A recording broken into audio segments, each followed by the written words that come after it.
पुराणों में 4 युगों का वर्णन मिलता है: सतयुग, त्रेता युग, द्वापर युग और कलयुग।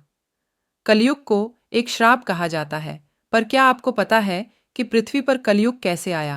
कैसे कलयुग की शुरुआत हुई? आइए, हम आपको बताते हैं। क्या हमने कभी इस बात की ओर ध्यान दिया है कि ऐसा क्या कारण रहा होगा जिसके चलते कलयुग धरती पर आया? वह न सिर्फ आया, बल्कि यहाँ आकर यहीं का हो गया। कलयुग के धरती पर आगमन के पीछे आखिर क्या रहस्य है? महान मैथमेटिशियन आर्यभट्ट ने अपनी पुस्तक आर्यभट्टियम में इस बात का उल्लेख किया है कि जब वह 23 वर्ष के थे, तब कलयुग का 36वां वर्ष चल रहा था।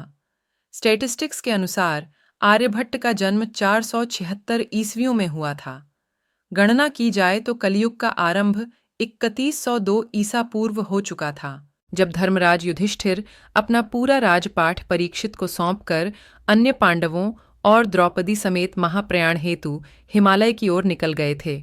उन दिनों स्वयं धर्म बैल का रूप लेकर गाय के रूप में बैठी पृथ्वी देवी से सरस्वती नदी के किनारे मिले।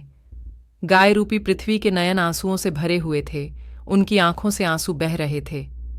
पृथ्वी को दुखी देख धर्म ने उनसे उनकी परेशानी का कारण पूछा। धर्म ने कहा, देवी, तुम ये देखकर तो नहीं रो रही कि मेरा बस एक पैर है, या तुम इस बात से दुखी हो कि अब तुम्हारे ऊपर बुरी ताकतों का शासन होगा? धर्म और पृथ्वी आपस में बात कर ही रहे थे कि इतने में असुर रूपी कलयुग वहां आ पहुंचा और बैल और गाय रूपी धर्म और पृथ्वी को मारने लगा। राजा परीक्षित वहां से गुजर रहे थे। जब उन्होंने यह दृश्य अपनी आंखों से देखा तो कलयुग पर बहुत क्रोधित हुए। अपने धनुष पर बाण रखते हुए राजा परीक्षित ने कलयुग से कहा, दुष्ट पापी, तू कौन है?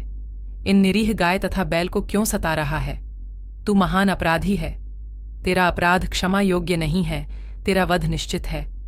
राजा परीक्षित ने बैल के स्वरूप में धर्म और गाय के स्वरूप में पृथ्वी देवी को पहचान लिया।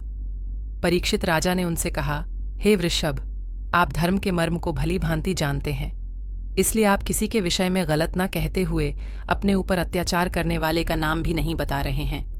हे धर्म, सतयुग में आपके तप, पवित्रता, दया और सत्य 4 चरण थे। त्रेता में 3 चरण रह गए, द्वापर में 2 ही रह गए, और अब इस दुष्ट कलयुग के कारण आपका 1 ही चरण रह गया है।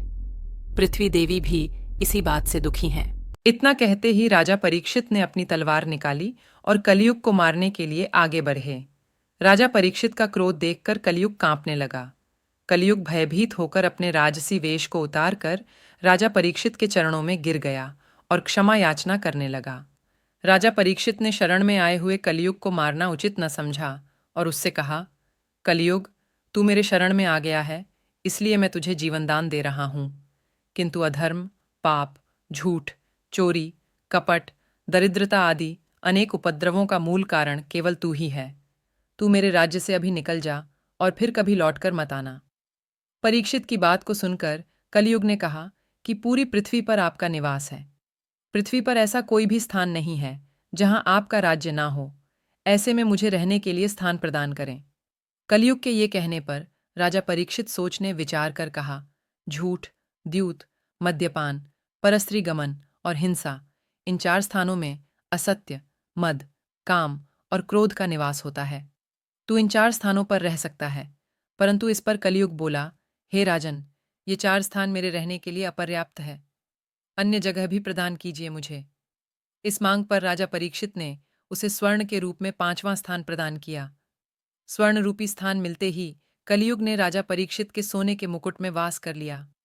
कलयुग इन स्थानों के मिल जाने से प्रत्यक्षतः तो वहां से चला गया, किंतु कुछ दूर जाने के बाद अदृश्य रूप में वापस आकर राजा परीक्षित के स्वर्ण मुकुट में निवास करने लगा। मार्कंडेय पुराण में कलयुग के दौरान शासक जनता पर मनमाने ढंग से शासन करेंगे, मनचाहे ढंग से उन पर कर थोपेंगे। शासक अपने राज्य में अध्यात्म की जगह भय का प्रसार करेंगे। वह स्वयं एक बहुत ज्यादा खतरा बन जाएंगे। भारी संख्या में पलायन शुरू हो जाएगा। लोग सस्ते खाद्य पदार्थ और सुविधाओं की तलाश में अपने घरों को छोड़कर जाने के लिए मजबूर होंगे।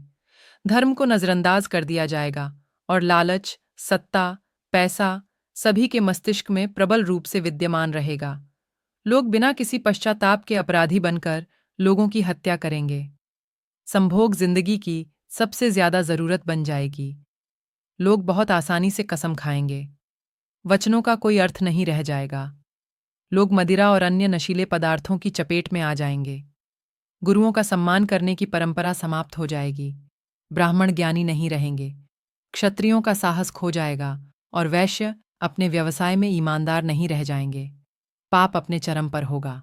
अगर वीडियो पसंद आई हो तो वीडियो को लाइक शेयर करना ना भूले और ऐसी वीडियो देखने के लिए हमारे चैनल को सब्सक्राइब कर ले। ये आपके लिए फ्री है, लेकिन इससे हमारी बहुत हेल्प हो सकती है। धन्यवाद।